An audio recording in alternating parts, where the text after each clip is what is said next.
A young nurse stood outside the blood bank, her hands still shaking from what she'd just done. No one stopped her. No one thanked her. She had broken the hospital's rules to save a stranger a man everyone else had turned away. Now. The whispers in the hallway grew louder. Questions flickered in every glance. Was she reckless, or was something deeper at stake here? There was a weight in the air, like the story wasn't done unfolding. If you've ever wondered what really happens when a single act of kindness challenges everything we think we know, stay close. And if this story stirs something in you, a like, a share, or a comment can help keep these stories alive for everyone who needs them. Rain had turned North Lake Shore Drive into a blur of red and white lights. Water sheeting off the windows of Lakeshore Medical Center, where ambulances spilled their wounded into the arms of nurses and doctors already stretched thin. Inside the emergency entrance, the scent of antiseptic fought to keep panic at bay. The air was tense, with orders thrown over the noise and the constant shrill of monitors. Olivia Carter, just off a 14-hour shift, was still on her feet, clipboard pressed to her chest, exhaustion etched beneath her eyes. Her scrubs clung damply to her skin. She'd barely made it halfway to the staff room when a breathless resident stopped her with news that cut through the fog in her mind. A trauma patient had just arrived, his abdomen torn open, bleeding out fast, and his blood type AB negative was nowhere to be found in the hospital's reserves. Olivia hesitated only a heartbeat. She'd known the protocol since her first year as a nurse, the careful rules written to keep everyone safe. She also knew what happened to patients who waited for a miracle that never came, even as Dr. Reeves, a senior surgeon, shook his head and muttered, "There are lines we don't cross." Olivia. She found herself moving, her steps determined, her jaw set in a way that brooked no argument. At the nurse's station, she signed the necessary consent, her signature steady, though her hands had begun to tremble. Angela Foster, the overnight supervisor, drew close and lowered her voice, the words sharp. "This could come back to haunt you. You know how administration reacts to improvisation." Olivia nodded, but her mind was made up. Sometimes the right thing was the hardest thing. She rolled up her sleeve, feeling the sting of the needle, the cold antiseptic against her skin, and watched as her blood began to fill the bag. In the distance, an EMT's voice slipped through the cracked door. His little girl's still waiting out there, 6 years old, hasn't left the bench all night. Olivia pictured the girl tiny, wide-eyed, clutching a rain-soaked jacket, a child who might lose her only parent before sunrise. The thought sat heavy on her chest as she handed the blood off, knowing it might not be enough, but unable to bear the idea of doing nothing. The surgical team worked in a tight formation, their voices urgent but calm, as bags of blood, clear fluids, and instruments moved in a rhythm all their own. Olivia wasn't allowed in the OR, but she waited in the corridor, refusing to disappear into the background. The fluorescent lights made everyone look pale and uncertain. Every few minutes, someone rushed past, eyes trained ahead, not meeting hers. It was as if her choice had set her apart, not only as a nurse willing to cross boundaries, but as someone others weren't quite sure how to face. Angela reappeared, handing Olivia a cup of coffee with an unspoken truce. "This doesn't leave this floor," she whispered. Olivia managed a faint smile, grateful for the solidarity, but her stomach twisted with fear. Policy violations could cost her her job, her license, the quiet dignity she'd spent years fighting for. Still, she couldn't forget that little girl Chloe, someone had said, waiting with her knees pulled up to her chest, shivering in the drafty hallway. Olivia walked past the line of vending machines to check on her, finding her sitting on the plastic bench outside the family room. Chloe's eyes were huge, wary, her voice barely above a whisper when she asked, "Is my daddy going to be okay?" Olivia crouched beside her, words caught in her throat. She wanted to promise hope, but all she could offer was the truth. "We're doing everything we can," she said gently, "and he's a fighter." Back in the corridor, time became a blur. Olivia pressed her forehead against the cool window, watching rain stripe the city, thinking of all the people tucked away in apartments and offices, unaware of the battles waged every night behind hospital walls. Her limbs felt hollow, as if the blood she'd given had drained something deeper from her. In the next room, the trauma team called out numbers and commands, the urgency never slipping into panic, but growing sharper with every passing minute. Dr. Reeves finally stepped into the hallway, his mask down, his eyes tired. "It's too soon to say," he told Olivia quietly. "We stopped the bleeding for now. He's in ICU. But there's always a risk." Relief and worry tangled in her chest. She nodded, the moment oddly private despite the bustle all around them. The night pressed on. The hum of machines, the shuffle of feet, the low voices of nurses carrying blankets and hope. Olivia stayed until the end of her shift, unable to bring herself to go home. As the clock ticked toward dawn, she sat outside ICU, her hands folded in her lap, eyelids heavy, waiting for some sign, a doctor's nod, a parent's thank you, anything to tell her she'd done the right thing. Around her, the hospital never slept.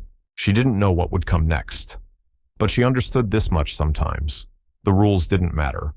Sometimes, all that mattered was having the courage to give what you could, even if it was just a single drop. She closed her eyes for a moment, hearing the city wake up beyond the hospital walls, and knew that nothing about this night would leave her unchanged. Dawn edged along the shore of Lake Michigan, casting a weak, uncertain light through the windows of Lakeshore Medical Center. The storm had moved on, leaving behind puddles that glimmered on the hospital's marble entryway and streets just outside. The world outside was waking up, but on the fourth floor, the ICU corridor held a hush that felt heavier than sleep. Olivia Carter moved quietly, careful not to disturb the thin veil of calm that hung over the night shift's end. Her uniform was fresh, but her body was tired, every movement deliberate. She was back on duty sooner than she'd expected, the hospital demanding its own rhythm regardless of how much anyone gave. She carried a file folder pressed tight against her side, a collection of charts, consent forms, blood work records, each stamped and initialed as proof that everything that could be done had been done. The policies demanded a report after any procedure that veered from protocol. Olivia knew this part of the job well. She'd filled out more forms than she cared to remember. Still, today, her hands were clumsy, the pen too heavy, her mind replaying the night before. The patient, David Sinclair, as she now read from the name on his chart, remained unconscious, fighting his own private battle somewhere between this world and another. A series of monitors glowed by his bed, lines zigzagging across black screens, blinking warnings that things could still go wrong. The room was separated from the hallway by a thick pane of safety glass. Olivia paused outside, watching the scene within as if it belonged to another life. She saw a little girl, Chloe. She recalled perched on a small plastic chair beside the bed, legs swinging in the air. Chloe had laid out colored pencils and a scrap of paper on the tray table, her attention fixed on her drawing. No one else seemed to notice her except Olivia. The doctors came and went. Nurses adjusted tubes and settings, but it was Olivia who lingered, drawn by something she couldn't name. She wondered if anyone else in this building realized what it meant for a child to be alone, waiting for a father who might never wake up. A young resident, Dr. Patel, approached with quiet footsteps and a look that said he was already weighing the risk of their conversation. "You're the nurse who donated the AB negative." His voice was low, cautious, as if the very walls might be listening. Olivia nodded, bracing herself. Dr. Patel gave a half shrug. "You know, if he develops a complication transfusion reaction, organ failure, they'll want to know why the protocol wasn't followed." There was no accusation in his voice, just the tired wisdom of someone who had seen how fast the gears of blame could turn. Olivia met his eyes. "I did what I thought was right. There wasn't time to argue." Dr. Patel only nodded again, gaze shifting to the chart in her hand. "You'll have to explain it. Maybe not today, but you will." Olivia spent a long moment standing there, letting the truth settle over her. Hospitals, she knew, were run by invisible lines, rules meant to protect everyone. But sometimes, those lines cut through the very heart of why people chose this work in the first place. She watched Chloe press her forehead to the glass, searching for comfort, or maybe just proof that someone still cared. The little girl's drawing was a jumble of bright colors, lines swirling around a stick-figure family. Olivia wanted to reach out, to tell her it would be all right. But she had learned too often that comfort was a promise even nurses shouldn't make lightly. The hallways began to fill with day shift staff, their voices rising as sunlight filled the space. Olivia stepped away, moving toward her small office tucked between the break room and the nurses' lounge. She barely had time to sit before her phone buzzed a message from the administration office. She read it twice to be sure. She was required to meet with the hospital's ethics committee the following afternoon to give a statement on the emergency transfusion. The text was brief, formal, and final. It left no room for doubt. Her actions were being questioned at the highest level. Olivia's breath caught in her throat. The rush of resolve that had carried her through the night was ebbing now, replaced by anxiety and something like regret. She pictured herself seated before a row of unfamiliar faces, forced to defend a choice she knew she would make again. She wondered if anyone would see what she saw: the trembling hands, the wide-eyed child, the thin line between hope and despair.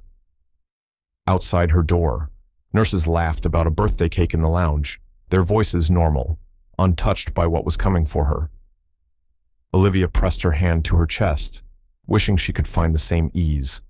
She tried to distract herself with paperwork, but the day refused to let her rest. Time blurred past her, each new task a poor shield against the creeping sense that she'd stepped over a line she could never return from. The email from administration haunted her, formal, cold, a reminder of how quickly compassion could be put on trial. Near noon, the calm was shattered by the blare of the code alarm. Olivia's heart lurched as the announcement echoed through the halls. Rapid response needed in ICU, room 417. That was David Sinclair's room. Dropping her files, she hurried down the hall, weaving through staff, her mind racing with all the worst possibilities. As she reached the glass doors, she caught sight of Chloe's frightened face pressed to the window, searching for answers. Olivia didn't pause, didn't ask. She simply pushed through the doors, the hum of machines and urgent voices swallowing her whole as she stepped back into the storm she thought she'd left behind. The fourth-floor ICU of Lakeshore Medical Center had changed since the rain. The day's light struggled through the thick Chicago glass, filtering pale over polished floors and faces strained by lack of sleep. Olivia Carter moved quickly, her shoes silent on the waxed linoleum, as she passed nurses checking monitors and orderlies hauling bins down the hall. There was a certain hush on this floor that pressed close around everyone, a space for hope to take its shape, or quietly fall apart. She paused outside room 417, looking in through the heavy glass at the group assembled around the bed. Dr. Reeves, the chief surgeon, was there with a trio of senior doctors. They spoke in tight voices about the man whose life Olivia had poured her blood into only hours before. David Sinclair was burning up, his body shaking with a tremor that came and went. Machines kept time with his shallow breaths. Reeves read the chart, frowning, then spoke to the group about immune response, the dangerous possibilities of transfusion reaction, organ failure, and whether or not their best efforts could hold back what might come. Olivia let herself in quietly. Chloe, the patient's daughter, was curled up in the corner, legs pulled up under her on a vinyl chair, clutching the drawing she'd made that morning. She seemed even smaller in the hospital's big, impersonal light. None of the adults addressed her. Olivia knelt beside her, letting her presence fill the space between the child and the crisis. Chloe's hair fell in messy waves across her forehead. She watched the doctors through the curtain of her hair, chewing the end of a crayon. "It's loud in here," Chloe whispered, her eyes fixed on her father's still form. Olivia nodded, leaning in so only Chloe could hear. "Sometimes doctors talk a lot because they care a lot. Your dad is strong. He's still fighting." Her words were gentle, but the weight of uncertainty pressed on her chest. Suddenly, David's body jerked, and the heart monitor jumped, setting off a small cascade of beeps. The doctors closed in, talking in clipped, urgent tones. Olivia rose, standing beside Dr. Reeves. He gave her a terse glance but said nothing about the night before. She waited, feeling the invisible line between belonging and not belonging. "We're seeing some rejection indicators," Reeves muttered, mostly to his colleagues. "There's a risk for a serious immune response. Get the labs repeated and prep for a potential intervention." Olivia caught the eyes of a nurse across the bed, Maribel, who had rolled her eyes at Olivia's decision to donate. Now, Maribel's face was different, softer, unsure. She watched Olivia with a kind of cautious respect. There was an unspoken shift, a sense that lines were moving, boundaries uncertain. Chloe tugged at Olivia's hand, her voice small. "Can I talk to my daddy?" Olivia crouched again, lowering her face to Chloe's level. "He might not hear you, sweetheart, but you can try. Sometimes people hear the voices they love, even when they're sleeping." Chloe nodded, squeezing Olivia's hand hard. She stood by her father's side and whispered something, her words lost in the tangle of wires and machines. Olivia watched, wishing she could offer more than presence and soft words. Responsibility pulled at her, an instinct to shield this child from a truth she might not be ready to face. As the tension in the room eased, Maribel brushed past Olivia, slipping a folded note into her palm. Olivia opened it discreetly. The handwriting was neat. Careful. "Someone wants to see you in the counseling room. Now." Her heart thudded. She looked back at the doctors, then at Chloe. "I'll be right back," she promised. Chloe nodded, gripping the crayon so tight it snapped. Olivia stepped into the corridor, pulse hammering in her throat. She led Chloe down the hall, needing to get the child away from the clinical chaos. The hallway felt colder, as if the building itself had retreated into its shell. Nurses passed by, offering nods that were half comfort, half warning. As they neared the elevators, Chloe stopped, staring up with wide, scared eyes. "Miss Olivia," she asked, "if my daddy doesn't wake up, who's going to take care of me?" The question froze Olivia. It rang out with the clear, piercing honesty only a child could summon. She knelt down, hands trembling just a little. "You're not alone, Chloe. There are people here who care about you, me, your dad's doctors, the whole hospital." The words were true, but they felt fragile, as if a sudden wind could blow them away. Chloe blinked, her lips pressed together as she tried to swallow the answer. Olivia touched her shoulder, anchoring the moment. A shadow fell across the hall, a man in a dark suit, his hair sharp and silver.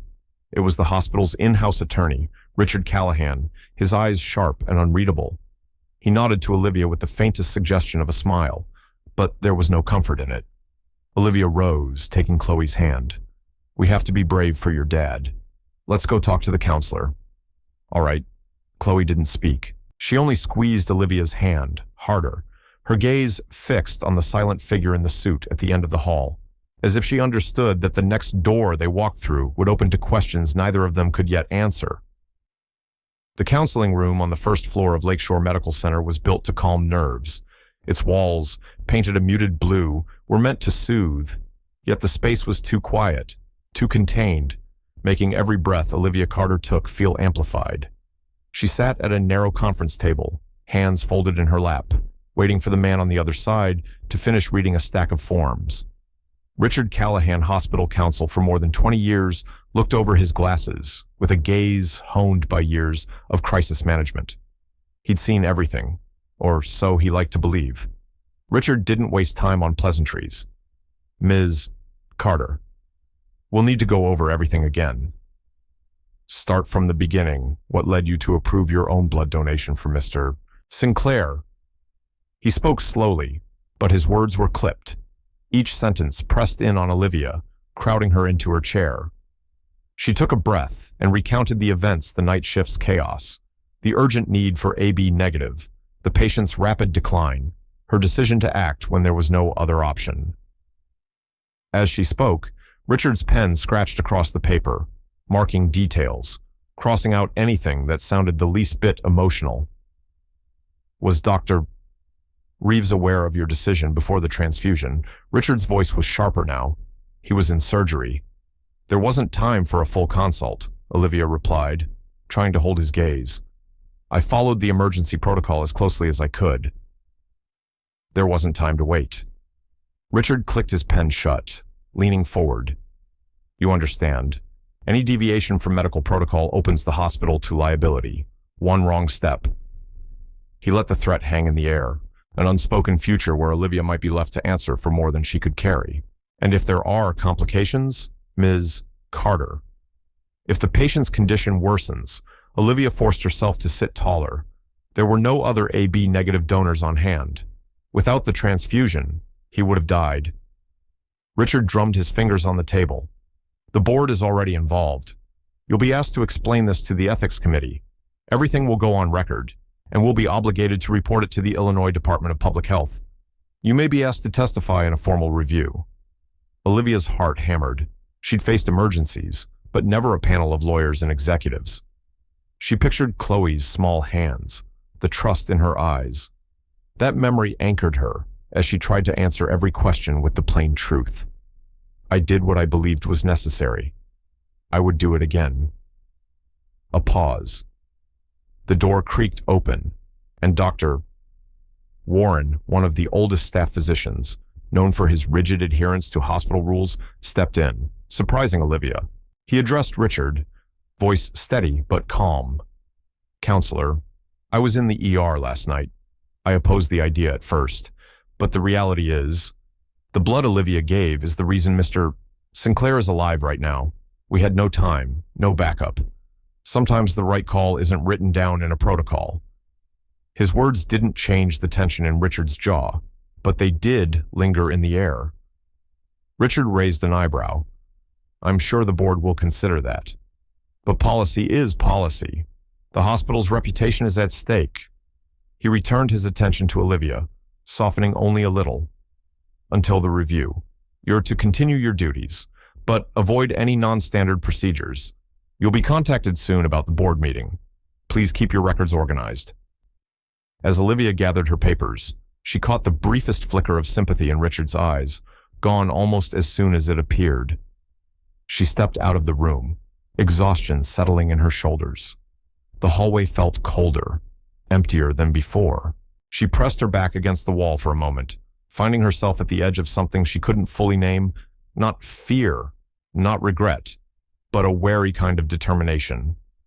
She noticed Maribel, the nurse who had once doubted her, watching from down the hall. This time, Maribel nodded, a silent gesture of respect. Olivia's phone vibrated a message from hospital administration. Your presence required tomorrow, 3 p.m., boardroom, ethics review, no signature, no explanation. She slipped the phone into her pocket, lifting her chin as she pushed away from the wall. Somewhere down the corridor, sunlight glanced off the glass, painting a path forward she wasn't sure she wanted but knew she had to take. She didn't hesitate this time as she walked toward the elevator, leaving the closed doors of the counseling room behind her. Morning arrived sharp and blue across Chicago's skyline.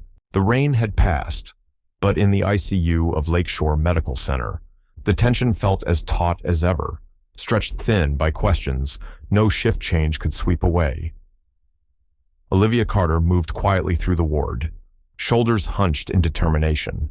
Her mind circled around the coming ethics board meeting, the weight of official language, and the looks that trailed her since the night of the transfusion.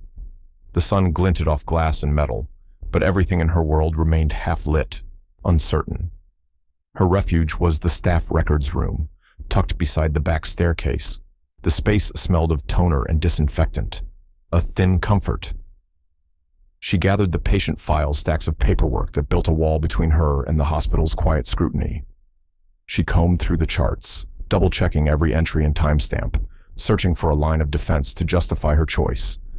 She needed a reason as clear as sunlight, something that would stand up against the board's rigid questions. As Olivia turned another page in the battered folder, a thin envelope slid out and fluttered to the floor. She picked it up, curious, and found it addressed in a shaky hand, her own name written in blue ink, barely legible. She opened it and unfolded the letter inside. It was from years ago. The words spilled out in uneven lines, gratitude etched into every word. A mother wrote of how Olivia had refused to give up on her premature son, how she had sat by the incubator when no one else had hope, and how her presence was the difference between a life lost and a second chance. The letter was signed, "Thank you for daring to put human life above every rule. We owe you everything." Olivia's eyes stung. She remembered that boy, the way his tiny fist gripped her finger, how his mother's voice trembled over the phone each morning. Those memories flickered now, reminding her why she stayed in this work, why she still chose the uncertain path, even when the system demanded obedience. Yet the comfort was fleeting.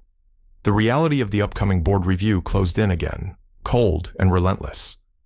She tucked the letter back, steeling herself for what the day would bring.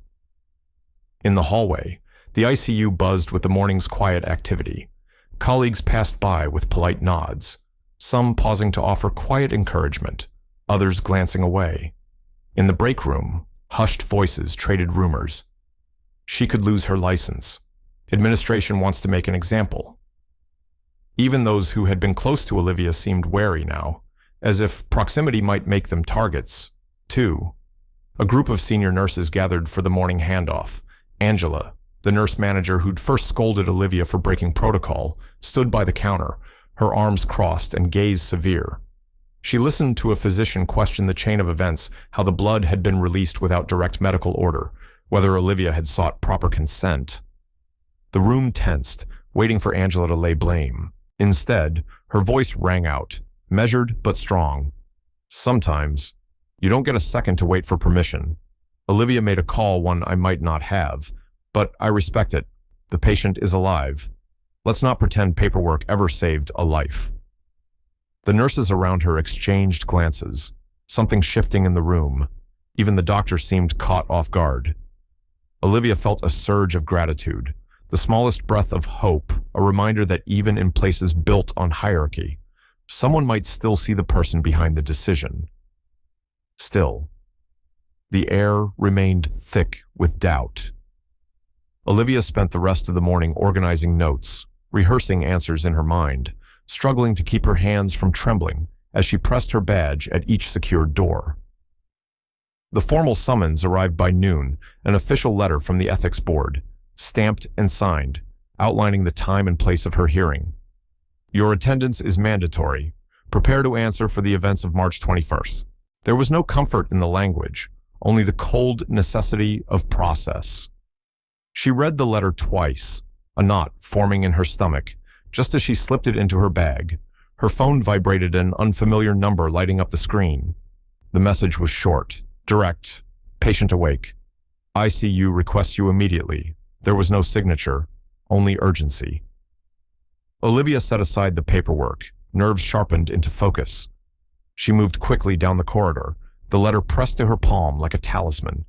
Each step felt both heavier and lighter, weighted by dread, lifted by the memory of that mother's gratitude. The ICU doors slid open on her approach. She paused, looking in on the room where David Sinclair lay. Monitors blinking, sunlight falling across his face, and for the first time since the transfusion, she saw the faint movement of a hand reaching for the call button. She took a breath, knowing that nothing about this morning would stay hidden much longer. Olivia walked quickly down the long corridor, feeling the silence close in behind her. The usual morning chaos of the ICU had shifted to a hush, every nurse and doctor aware that a line had been crossed, one life teetering between saved and lost, one nurse's name passing through more conversations than she would ever hear. At the end of the hallway, sunlight slipped in between blinds and painted stripes across the floor, as if the city itself had paused for a moment to watch what would happen next. Inside room 417, David Sinclair lay propped against a stack of white pillows, his skin pale and taut, eyes open but uncertain. The beeping of machines was softer now, more reassuring than alarming. Olivia paused at the threshold, feeling every cell in her body tense with the knowledge that this moment would stay with her longer than most. Chloe, still in her wrinkled dress from the night before, sat perched on the edge of her father's bed, fingers curled tightly around his hand. She looked up as Olivia entered, her small face hopeful, as if she expected Olivia to carry in good news just by being there. "Mr. Sinclair," Olivia said quietly, stepping closer. "I'm Olivia Carter.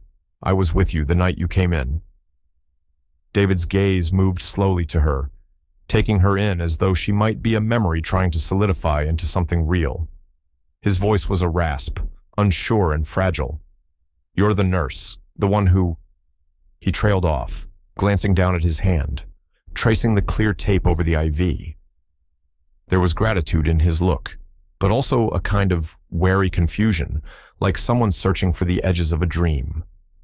Olivia nodded, settling into the chair beside his bed. "You lost a lot of blood. There was no time to find a matching donor. I gave mine." He blinked. "You risked your own health." For me, there was no accusation in his voice, only disbelief. His fingers tightened around Chloe's. "You didn't even know me." She let out a slow breath, choosing her words with care. Sometimes you just know what you have to do. Protocol can't always predict what the heart knows in a moment like that. The words sounded simple, but she felt the old ache in her chest, memories of other nights, other choices, some that ended with gratitude and some with apologies. David's face softened, and for a second, something vulnerable passed between them. Chloe leaned her head against her father's shoulder, eyelids fluttering, exhaustion finally winning over worry. The girl looked so small, so fiercely determined to hold on to her world. Olivia reached for the chart at the end of the bed, checking his stats, buying herself a moment to steady the shake in her hands. "You're not out of the woods, but you're here. Chloe's been brave, she didn't leave your side." David watched Olivia carefully, his expression clouded by the painkillers and the weight of the unknown. "She's all I have. Her mother passed last year. His voice broke, then steadied. "If you hadn't been there," there was no easy answer, no perfect reassurance. Olivia met his eyes, letting him see the truth that lived behind every hard shift and each rule bent in the service of something greater. "You're here now. That's what matters." A commotion outside broke the quiet. Olivia glanced toward the door as the murmur of voices drifted in press, their questions insistent and hungry.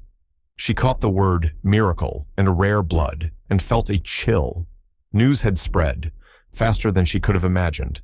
Someone must have leaked details from the night before.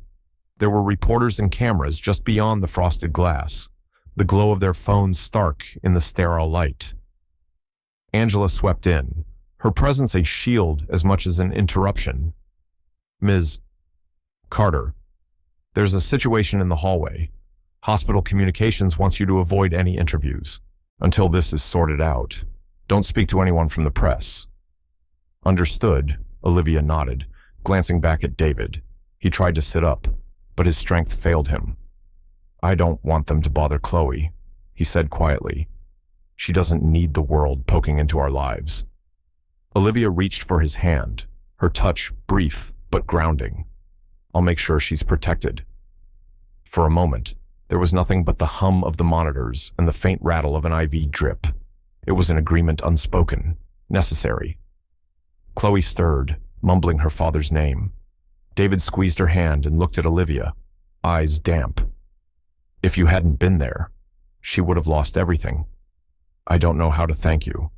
She shook her head, blinking away the swell of feeling that threatened her voice. "You don't have to." A sharp knock at the door signaled the return of the hospital PR team. Olivia knew what would follow: scripts, cautions, 100 new rules to keep her from becoming a symbol or a scapegoat. As she stood, gathering her chart, the world outside the room felt suddenly bigger, more complicated, as if the boundaries between what was personal and what belonged to everyone else were blurring fast. She stepped out, the voices of reporters echoing in the hall, and realized she was already part of a story no one could control. Word moved faster than reason in a city like Chicago, and by noon, every news outlet from the Tribune to the smallest neighborhood blog had caught wind of the miracle at Lakeshore Medical Center. Tech Millionaire, saved by nurse's gift, ran one headline. Others speculated, dramatized, or quietly questioned how such a story could happen in the cold, regulated world of American medicine. Olivia felt the shift before she read a single article. It was there in the way staff paused conversations as she walked by, in the hush that fell when her name surfaced in the lunch line, in the glances that hovered just a moment too long before sliding away. She spent her break in the cramped staff lounge, where the hum of the refrigerator and the buzz of fluorescent lights made every word seem louder. Angela entered first, arms folded, offering only a faint nod before pouring herself coffee. Others trailed in Maribel, whispering with two other nurses, and Dr. Patel, quietly scanning headlines on his phone. Olivia pretended to read a hospital memo, but she could feel the tension as tangibly as the heat in her cheeks. Someone finally broke the spell. "So, Olivia, did you know who he was before you gave blood?" The question came from a nurse she barely knew, voice pitched high with curiosity and skepticism. The others pretended not to listen but stopped stirring their coffee. She looked up, refusing to let her voice tremble. "I didn't. That wasn't why I did it." The answer sounded thin, stripped bare. She saw doubt in some faces, admiration in others, a split she couldn't mend. Angela stepped closer, her voice lower. "If you need legal support, you let me know. HR will want statements, and the board's going to ask if you followed every policy. Hospital lawyers are talking about you." There was no judgment in her words, just a grim awareness of how these things could turn. People want to believe in heroes. "Olivia, just remember, sometimes they want someone to blame more." Olivia nodded, her gratitude tangled with dread. She couldn't help thinking how much easier it was to give blood than to defend her motives to people who would never understand what it was like to stand at the edge with nothing but instinct and a little hope. The door creaked open again, this time admitting a man she didn't recognize, trim, dark suit, a badge clipped to his jacket. "Ms. Carter." His tone was even careful. "May I speak with you for a moment? I'm Mark Simmons, Illinois Department of Public Health." The lounge quieted instantly, the nurses exchanging glances as Olivia followed the man into the hall. They stood by the window, away from the din. Mark spoke quietly. "I'm conducting a preliminary inquiry about the events here last night. This is unofficial for now." He asked her about the night's timeline, her decision, whether anyone pressured her or knew the patient's identity before she donated. Olivia answered plainly, careful not to let frustration seep into her voice. Mark's questions were pointed but not unkind. When he finished, he nodded. "We may follow up formally. If you're contacted by the press, the hospital, or the board, say only what you're comfortable with. If you need independent counsel, the state can provide it." She returned to the lounge, her mind spinning with what-ifs. Angela gave her a searching look, but said nothing. The room felt smaller, the walls pressing in. Olivia made her way to the locker room, needing air, but even there the rumors followed a janitor. Two aides chatting about whether the miracle nurse would end up on TV or lose her job. She changed into her street shoes, letting the ordinary act slow her racing thoughts. As she left, a hush fell in the corridor. She looked up to see David Sinclair at the far end, moving slowly, his arm around Chloe's small shoulders. Chloe was awake now, walking with the careful concentration of a child just released from worry. Their eyes met Olivia, David. Chloe, something wordless passing between them. It was not gratitude, not yet forgiveness, but a shared understanding that none of them could name. The hallways around them kept moving orderlies, nurses, visitors hurrying by, lives weaving together for a moment, then apart again. But the three of them stood in that silence, caught between what had happened and what was coming next, and for a breath, it seemed no one else in the world could see them. The morning at Lakeshore Medical Center broke cold and sharp, gray sunlight glinting off the high windows. The city's restless hum found its way inside, gathering in the lobby where cameras and reporters pressed closer, hoping for a headline no one else had. News vans blocked the entrance. Security officers moved with tight, uneasy energy. Olivia felt it all from her place in the staff break room, a growing storm she could neither stop nor ignore. By mid-morning, she was called upstairs. The conference room on the 6th floor was nothing like the hospital's patient spaces. Frosted glass walls, a polished oak table, men and women in serious suits. The air hummed with the tension of people who knew they were being watched by more than just one another. Angela sat at the end of the table, her face unreadable. Richard Callahan, the hospital's senior attorney, leafed through a thick folder as the chief of medicine cleared his throat. Ms. Carter, we appreciate your cooperation. The chief's words were smooth, practiced. We need to walk through the events of the night. Mr. Sinclair was admitted, step by step. Every eye turned to Olivia as she took her seat. There was no comfort in any of those faces. Some looked at her with open skepticism, others with silent encouragement, Angela's gaze steady, if distant. She answered every question the moment she heard the code call, her decision to donate blood, the consent form she signed, for every answer. Another question followed why she chose to step outside protocol, whether she consulted with attending physicians, if she had any prior knowledge of David Sinclair's status. Richard interrupted more than once, pressing for details, at one point asking, "Do you understand that the hospital could be found liable if the outcome had been less fortunate?" Olivia sat straighter. "If I hadn't acted, there wouldn't have been an outcome at all." The words hung in the air. For a moment, no one spoke. A soft commotion by the door made everyone turn. David Sinclair stood just outside, his hospital gown concealed beneath a visitor's coat, his walk slow but determined. Chloe stood beside him, holding his hand tightly. The board members looked surprised, some annoyed, others merely curious. David requested to address the room. After a brief, tense whisper among the council, the chief nodded. David's voice was quiet, but carried conviction. "I'm here because of a nurse who saw a human being in need, not a file or a liability. I don't care what your rules say. Without her, my daughter would have lost her father, and I know I'm not the first." He hesitated, his eyes flickering to Olivia, then to the rest of the room. "You want to talk about outcomes. You're alive because someone cared more about life than rules. That's the outcome that should matter." There was a ripple, something small, breaking in the rigid posture of the room. Before the board could respond, a senior doctor at the table, Dr. Renner, lifted his hand. "I would like to point out, for the record, that Ms. Carter has previously made similar decisions, 2 other cases, both high risk, both resulting in survival against the odds." He produced documents, old patient files, thank you letters, clinical notes, proof that the current controversy was not an isolated moment of rashness, but a pattern of instinct and courage. The board grew silent. Angela's expression softened, pride flickering behind her usual reserve. Then, from the far end of the table, a young lawyer with the hospital's HR team spoke. "The problem is systemic, not personal. The hospital may be subject to a full review of all staff discretionary actions. There are already rumors someone from the press claims the Department of Public Health has begun a broader investigation." The chief of medicine nodded gravely.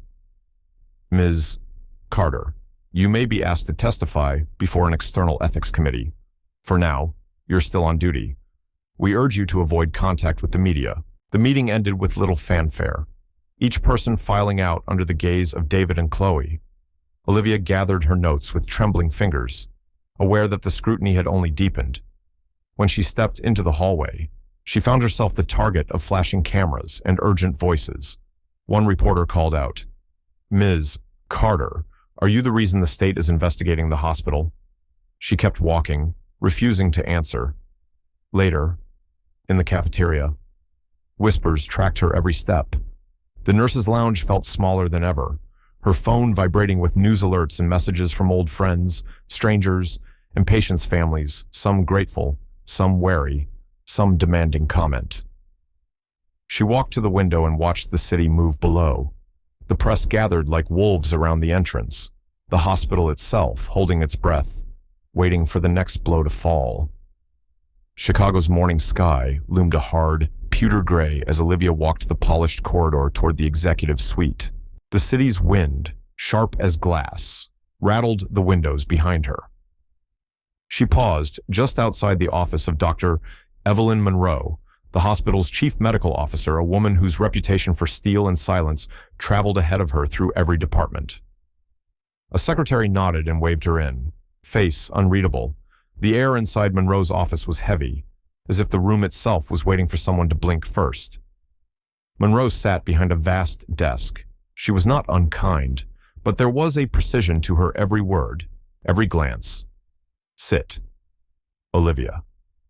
She waited, hands folded neatly on a stack of folders marked with Olivia's name. Behind her, the skyline of Chicago stretched out, indifferent. I want to be clear, Monroe began. This is not just about one patient or one night. This is about the hospital, its reputation, and what happens when someone steps outside protocol in a system built on trust and precedent. Olivia sat upright, hands in her lap, heart thudding so loudly she was sure Monroe could hear it. I understand the weight of that responsibility, Dr. Monroe, but when you're faced with a dying man and there's only one thing you can do, sometimes the protocol is too slow. I did what I believed was right.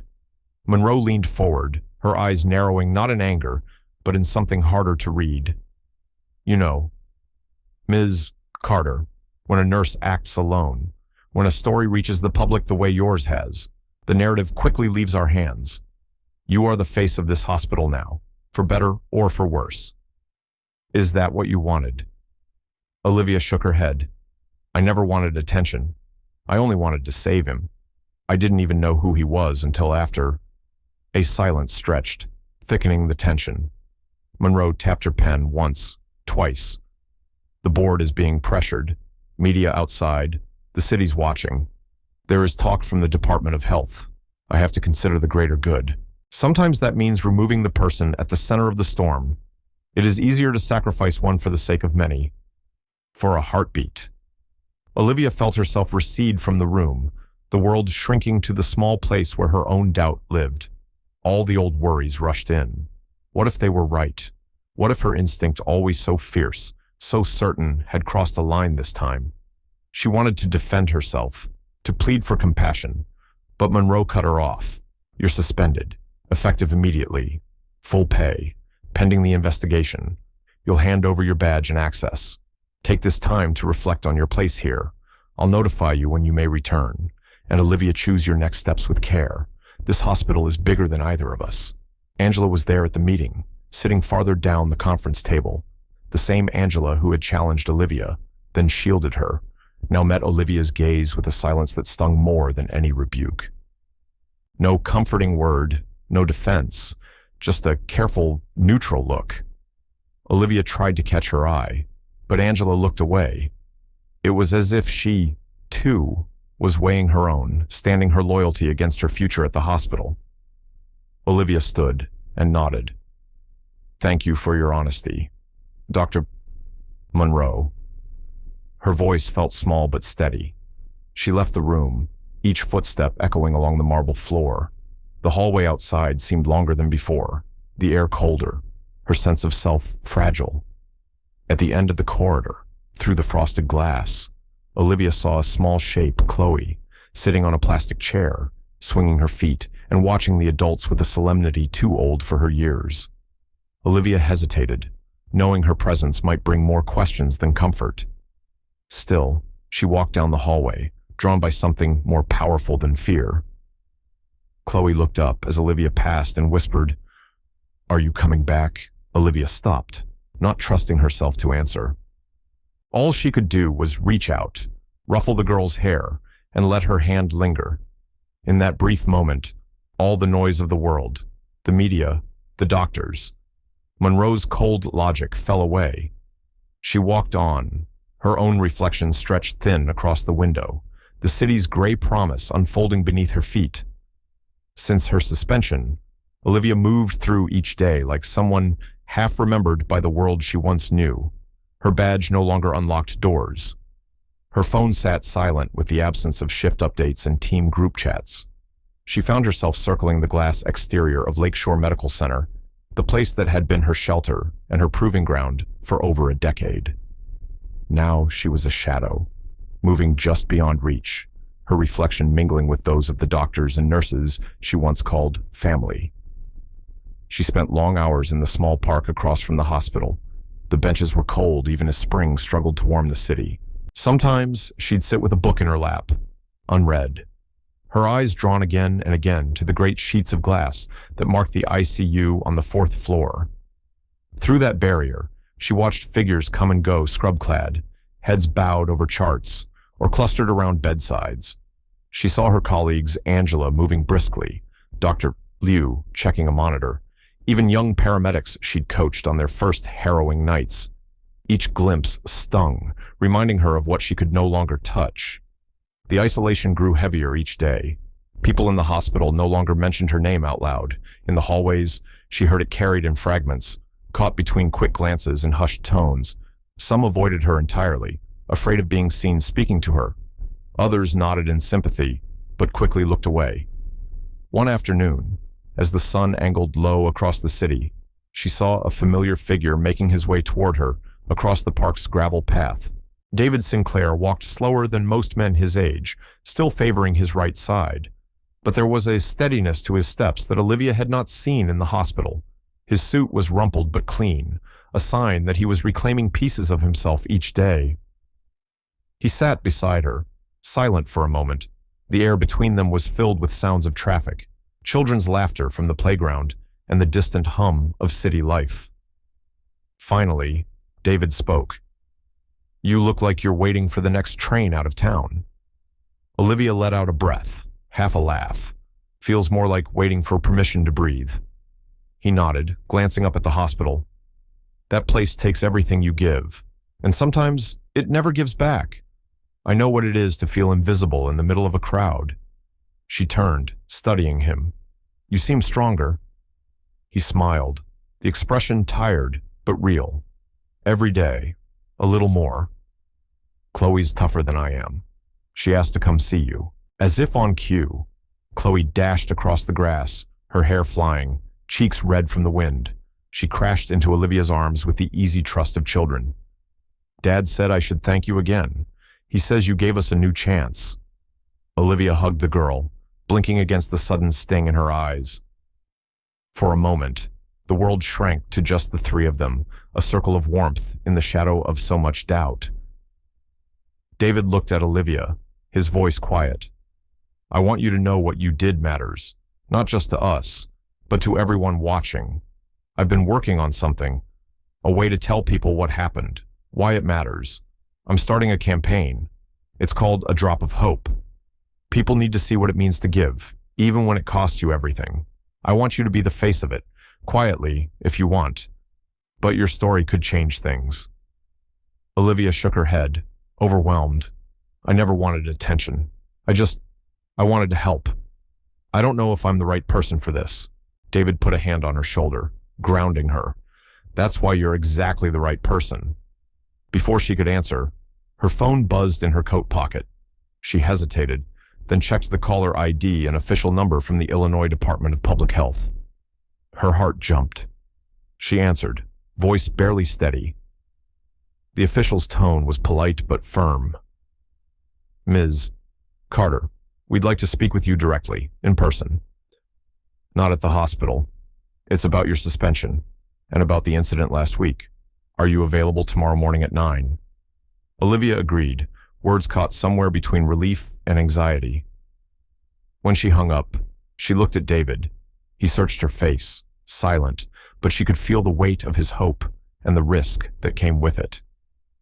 As the city lights began to flicker on, Olivia watched her own reflection darken in the hospital's glass, and for the first time in days, she wondered if there was still a way back.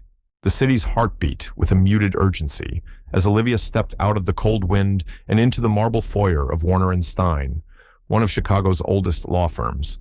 The polished halls echoed with the click of her shoes, but the hush inside made every step feel exposed. She was led past conference rooms where portraits of stoic, unsmiling partners gazed down at her judging, perhaps, or simply reminders that the real power in healthcare was never just medicine. The elevator chimed. Olivia followed the assistant to a private conference suite on the 10th floor. Everything about the space was designed to feel neutral, from the pale carpet to the faint, almost invisible hospital scent in the air. Paul Griffin, the investigator from the Department of Public Health, waited at the far end of the table. He stood when she entered, tall and thin, his hair silvered at the edges. His handshake was firm, but his expression stayed unreadable. He gestured for Olivia to sit, then joined her, opening a slim leather folder. There was no small talk. Paul's first question cut straight through the silence. Ms. Carter, I'm not here for the hospital's reputation or the media's noise. I'd like to hear from you. Why did you go against protocol, knowing you could lose everything? Olivia folded her hands in her lap, aware of the tremor that ran through them. For a second, she wanted to answer the way she always had, citing procedure, teamwork, the facts of the case. But Griffin waited, unhurried, and the hush grew so thick she had no choice but to fill it with her truth. I've seen too many people left behind by this system, she said quietly. My mother died, waiting for care, years ago. We didn't have good insurance. She was turned away. That was the day I decided I would never let a rule or a number come before a life, not if I had any power to help. Paul leaned in, his eyes searching her face. So this was personal. Olivia nodded. It always is.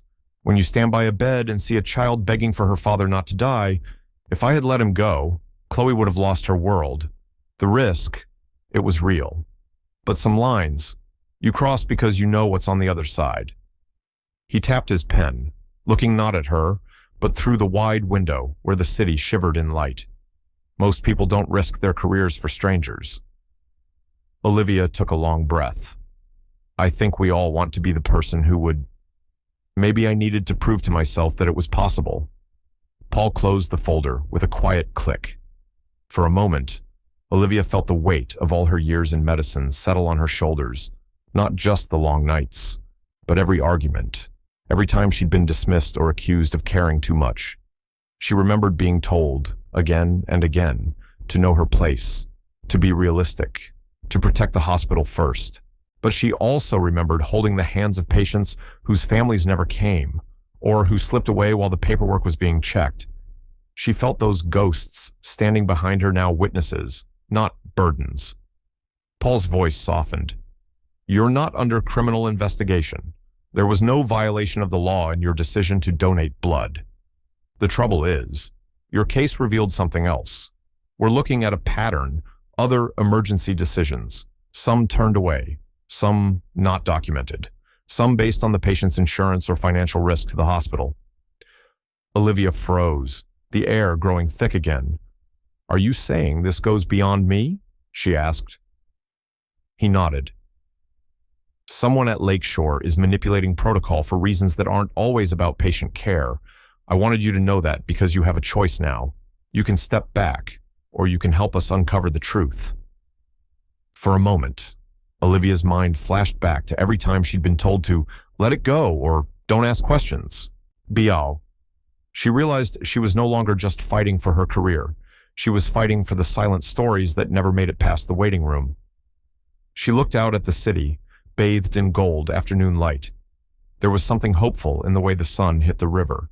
A sense that maybe, even now, there was still space for a voice that refused to disappear.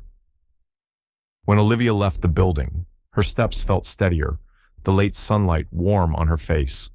She reached into her pocket, fingers brushing the old thank you note she kept, a reminder of why she'd chosen this path in the first place. For the first time in weeks, she didn't feel small or powerless. She just felt ready. As she joined the throng of people moving through the city, Olivia knew the fight wasn't over, but this time, she wasn't alone with her scars. The invitation arrived with a formality that left Olivia uneasy, a crisp envelope. Her name spelled out in dark, careful ink, delivered to the apartment she'd barely left in days. Inside, a single sentence, she was summoned to attend a special board meeting at Lakeshore Medical Center. No reason given, but the weight of it pressed on her chest all morning. The halls she'd once walked with a nurse's easy stride now felt strange as she entered the main auditorium. The room was packed, lights glaring off the faces of doctors, administrators, media, every seat filled. whispers colliding in the charged air. At the front, the hospital's leadership sat in a rigid line. The board chair, Dr. Evelyn Monroe, presided over the gathering with her trademark calm, while beside her, hospital attorneys, communications staff, and a handful of community advocates waited. It was the first time Olivia had seen so many people, so many sides of the institution, all squeezed into one room with nowhere to hide. She recognized familiar faces, some loyal, some suspicious. Angela, her former supervisor, was seated at the edge of the stage, her expression closed. Then the doors opened again, and David Sinclair entered, walking with more confidence than anyone in the crowd expected. The room fell silent as he took his seat at the front row, Chloe close beside him, holding his hand tight.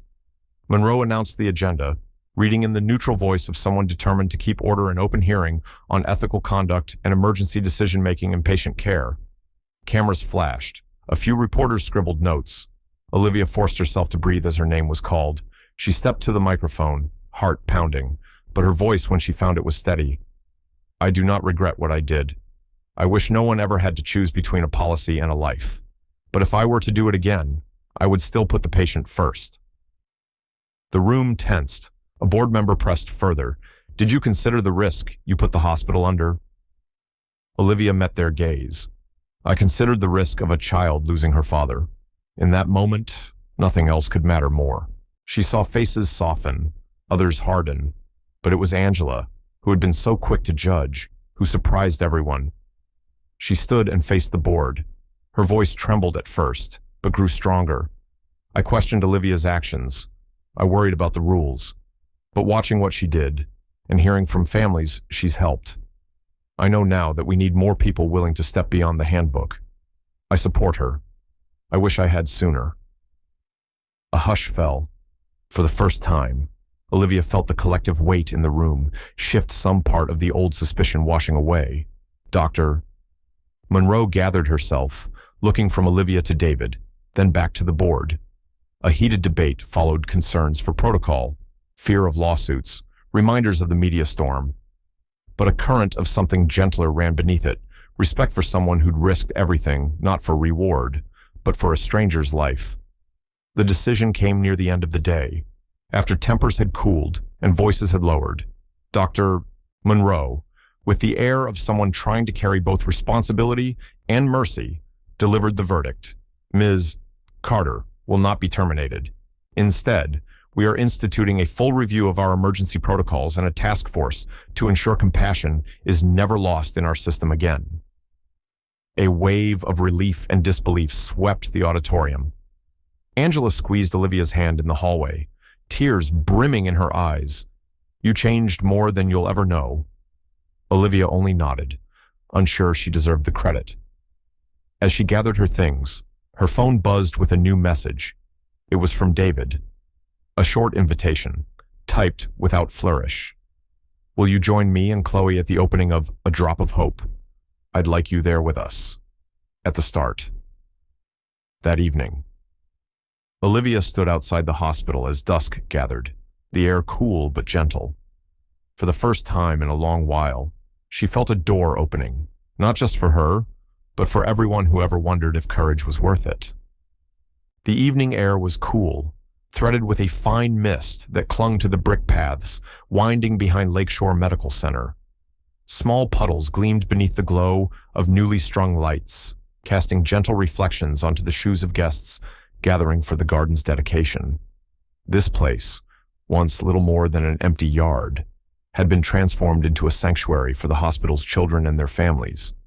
The event was called A Drop of Hope, and tonight, the spotlight was not on hospital administration or city officials, but on Olivia Carter. Olivia arrived without fanfare, pausing near the garden gate to steady herself. She felt every gaze turn her way as she moved among rows of folding chairs. Some faces were familiar. A few smiled with quiet approval. Others looked away, unable to erase their own doubts from weeks before. She wore a navy dress, sensible shoes, her hair pulled back in a loose bun. She didn't try to hide the fatigue lining her face, nor the resolve in her posture. David Sinclair stood by the edge of the stage, holding Chloe's hand. His eyes found Olivia and lingered gratitude and something else, an invitation, maybe even forgiveness. He led Chloe toward the stage steps, whispering encouragement as she clutched a small note card in both hands. When the time came, Chloe walked up with halting steps, the microphone trembling in her grip. She cleared her throat, voice wavering, and looked straight at Olivia. "Miss Olivia gave my dad a new heart," she began. The phrase was simple, almost childlike, but in the quiet night, it cut through every layer of ceremony and made people forget their umbrellas and damp sleeves. She made a decision because she cares, because she's brave. My family is whole because of her. I want everyone to know sometimes the right thing isn't easy, but it's still right. There was a hush. A few people wiped their eyes. Even Angela, tucked into the back row, bowed her head. Olivia listened, tears prickling at the edges of her vision, but she did not look away. For the first time since the ordeal began, she felt seen, not as a liability, not as a rule breaker, but as someone whose choices mattered. The applause was gentle, hesitant at first, then swelling into real warmth as Chloe finished and hurried back to her father's arms. David stepped forward next, speaking not as a tech executive or a patient, but as a man changed by second chances. He spoke of community, of the power in ordinary courage. Then he turned to Olivia, voice clear for all to hear. "We need people like Olivia, not just at the bedside, but leading the way. Tonight, I'm asking her to join the board of A Drop of Hope, to lead our volunteer team and help us keep the spirit alive, not just for my family, but for every family who will come here after us." Olivia stood rooted to the spot. She'd never imagined her journey might end with an invitation like this, especially not after the long days of being watched, doubted, and forced to defend every action. Yet, as she caught David's eye, she felt the beginnings of something new, a role shaped not by fear, but by hope. The garden lights flickered on just then, illuminating the faces around her. For a moment, everything was calm. It seemed possible, finally, to breathe. But as the ceremony wound down, a reporter approached with a notepad already half filled. Her question, posed quietly, but with unmistakable edge, hung between them. "Ms. Carter, do you think your case really changes anything, or is it just a bright moment in a system that resists real change?" Olivia met her gaze, uncertain how to answer, the hum of old resistance still present beneath the gentle celebration. A gust of rain brushed across the lanterns, scattering the last of the mist, and Olivia realized the night was far from over. The next morning, the city of Chicago woke to a story on every radio and news feed about A Drop of Hope. The campaign had found its way beyond the hospital walls, spreading from breakfast tables in Hyde Park to bus stops in Rogers Park. Photos of smiling donors, recovered patients, and Olivia herself, caught in a rare, candid moment, laughing with Chloe, started to circle on community pages and television screens. Lakeshore Medical Center became a symbol, not just for what had happened in its ICU, but for what could happen when a single act of courage rippled outward, inside the hospital. Olivia moved differently now. She had traded her isolation for a place at the center of something new. Each time she walked the main hallway, someone stopped her, a grateful father, a medical student full of questions, a longtime nurse who, for the first time, dared to share her own story of rule-bending to save a life. There were hugs, firm handshakes, sometimes just a quiet look of understanding between two people who had been on the edge. It felt, Olivia thought, like a spring thaw after a long, bitter freeze. Angela was always close by, not as a distant manager, but as an ally. She handled logistics with quiet efficiency, helping Olivia organize the first volunteer trainings for the campaign. They turned the old staff lounge into a war room, covering the walls with handwritten notes, lists of willing donors, and contact numbers for community groups eager to host blood drives. Angela's words had changed, too less guarded, more open. One afternoon, as Olivia struggled to draft a speech, Angela slipped her a note. "You taught us all something, even me. I'm proud to stand beside you. Families who'd once kept their pain private now found their voices. At a support group meeting, A mother recounted how a nameless technician had stayed past her shift to advocate for her son's rare blood needs. Another patient, frail but grinning, explained he was alive because a nurse had pushed paperwork through at midnight. Olivia listened, sometimes laughing, sometimes fighting tears, realizing she was no longer just telling her story, but weaving together hundreds more. Hospitals from other neighborhoods reached out, asking if they could learn the Lakeshore way. Local news called for comment. Olivia found herself giving interviews about ethics and hope, about why the smallest, most personal choices could change a system thought to be too big for kindness. She answered with simple truths, her hands folded in her lap, her eyes steady. It's not about breaking the rules. It's about remembering what they're for. Yet even as this network of trust spread, the old order pressed back. On the evening of a fundraising gala, while reviewing campaign emails in her office, Olivia received a text from an unknown number. Change has a price. Not everyone welcomes it. Watch for those who resist. The words were blunt, a cold edge in the midst of so much warmth. As she stared at her reflection in the office window, Olivia saw her own scar, a faint line near her jaw from a childhood accident, reminding her that real healing always left its mark. She looked out over the city, listening to the muffled sounds of laughter and conversation in the hallway, and knew that the spring in Lakeshore Medical Center was still new, the old ice not yet fully gone. She didn't answer the message, letting it sit in the darkness of her phone as hope and uncertainty tangled quietly in the air. The A Drop of Hope Festival unfolded into the kind of day Chicago rarely granted: soft sunlight, filtering through fresh green leaves, the air tinged with lilac from nearby gardens, and the hush of anticipation among hundreds gathered in the new children's courtyard behind Lakeshore Medical Center. Olivia moved quietly along the path, still unused to so many eyes tracking her every step. She saw former patients, colleagues, and strangers whose only tie to this place was a hope they'd borrowed from her story. Chloe waited near the podium, holding a bouquet almost as large as herself, eyes bright with pride. David approached the microphone with the calm of someone who'd faced death and chosen to live fully on the other side. His voice was steady, but the words trembled. He spoke of the night fear nearly took him from his daughter, how a single act, a nurse's blood, freely given, pulled him back. He talked about loneliness, the sleepless years of fatherhood, and the silent gratitude he'd carried since waking up to Chloe's face and a future he'd thought lost. As David finished, the applause was long and genuine, but then, unexpectedly, he knelt on the grass, his suit dampening in the misty rain that had started to fall. The crowd fell silent. Olivia froze, the garden suddenly shrinking until only David and Chloe existed. David reached into his pocket and, with hands that didn't shake, held out a small velvet box. Olivia. I don't know what the road ahead looks like, he said, his voice thick with emotion. But I want to walk it with you. I want Chloe to have the family she's always dreamed of, and I want you to know you'll never have to face the storms alone again. Will you marry me? The world stopped for a heartbeat. Olivia felt every moment of her own story, the shame, the scrutiny, the battles she'd fought for others and for herself, rush through her. She saw the faces of the patients she'd saved, the colleagues who'd doubted her, the friends who'd stood quietly in the background.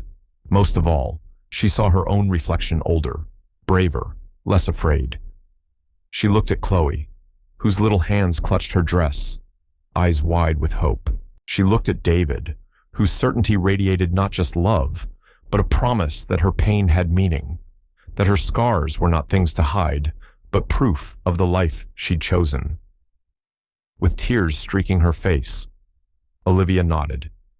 She knelt down beside David, pulled Chloe close, and whispered yes, so softly it was almost lost in the sudden cheer that erupted. The courtyard filled with the sound of applause and laughter.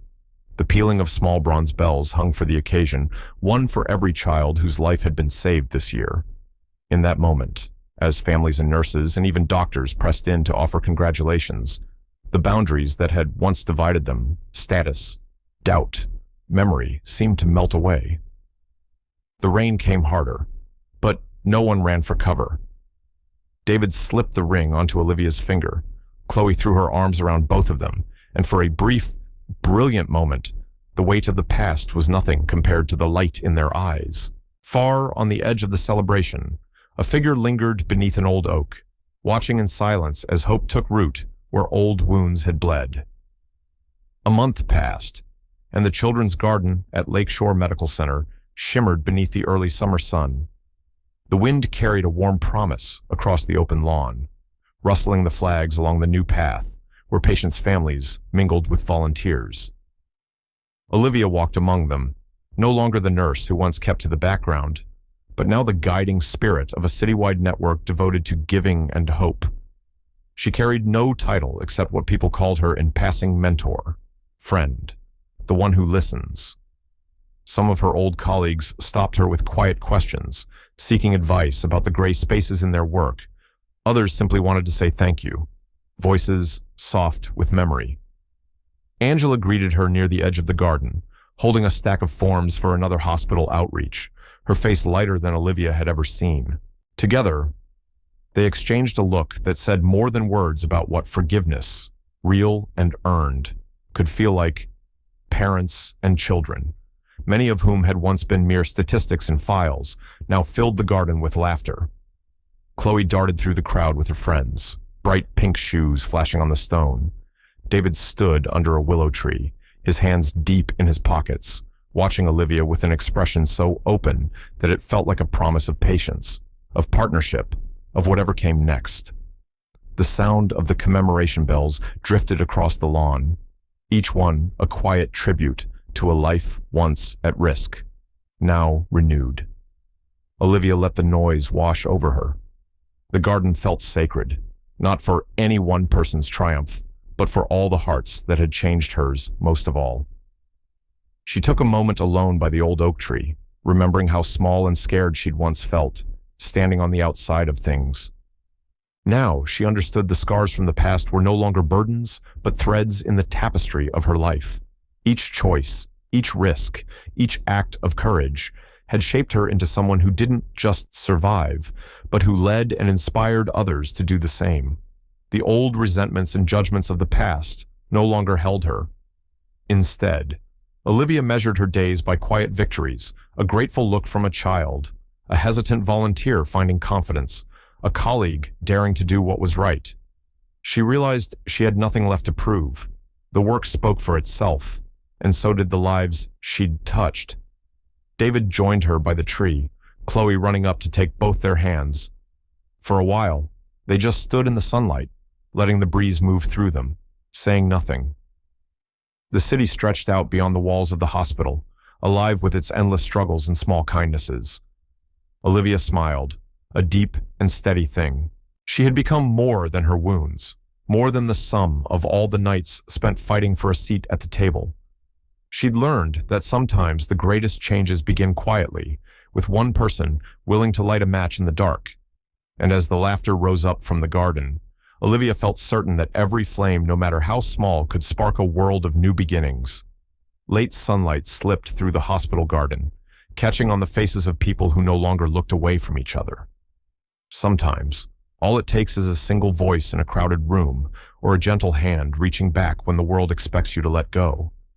Maybe change isn't loud or dramatic. Maybe it arrives quietly, carried in the small, stubborn acts of those who refuse to let hope die. And on evenings like this, you have to wonder how many lives are quietly waiting for just one light to find them.